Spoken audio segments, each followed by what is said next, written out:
د لوی او بخور کې خدای په سپېڅلي نامه ګرانو لیدونکو السلام علیکم.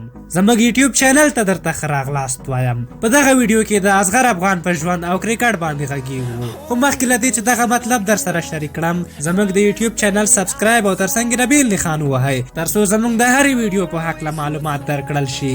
د اصغر افغان پوره نوم محمد اصغر افغان دی. هغه د 1980 کال د ډسمبر په 26 نیټه زیږېدلی او اوس مهال 21 کاله او 122 ورځې عمر لري. هغه د کابل ولایت د سروبي ولسوالۍ د جګدلک اصلي اوسېدونکی دی او اوس مهال کابل ښار ته څېرمه ژوند کوي. هغه وایي لومړی به یې د خپل ورونو سره کرکټ کاوه، خو دومره د کرکټ شوقي نه و. خو په 1906 ورلډ کپ کې کله چې د سریلانکا د تیز توپ وهونکي سنت جیسوریا لوبه ولیده نو کرکټ یې شروع کړ.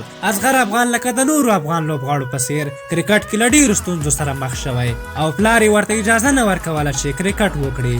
هغه وایي لومړی یې د ټینس بال کرکټ کاوه او هارډ بال کرکټ پر کریم صادق شروع کړ او افغانستان ته یې ځان سره راوست. په هغه وخت کې تاج ملک عالم چیف سلیکټر و. د نوموړي لوبه یې خوښه او سلیکټ یې کړ. د اصغر افغان په نړیوالو لوبغاړو کې د سنت جیسوریا ترڅنګ د پاکستاني یوسف یوهان او وروسته محمد یوسف او سویلي افریقایي بهترین آلراونډر جک کالس مینوال دی او د هغوی لوبه یې خوښیږي. هغه وایي په افغان لوبغاړو کې نوروز منګل نږدې ملګری او ډېر احترام ورته لري او وایي له هغه څخه مې ډېر څه زده کړي.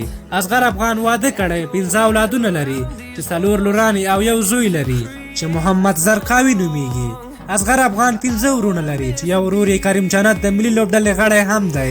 د اصغر په خوړو کې مایان خوښیږي او د سندرو په هکله وایي چې نه یې خوښیږي او نه یې اوري.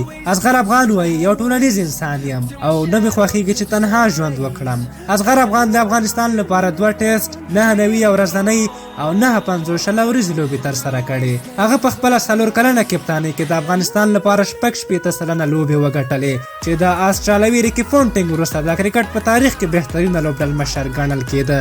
هغه د افغانستان ترڅنګ یو شمېر تجارتي لوبډلو کې لکه کابل بازان او کندهار نایت لپاره لوبه ترسره کړې. هغه وایي له ډېرو تجارتي لوبډلو ورته وړاندیز راغلی خو نوموړی نه غواړي هلته لوبه وکړي او په وینا یې غواړي کورنۍ سره ډېر وخت تیر کړي.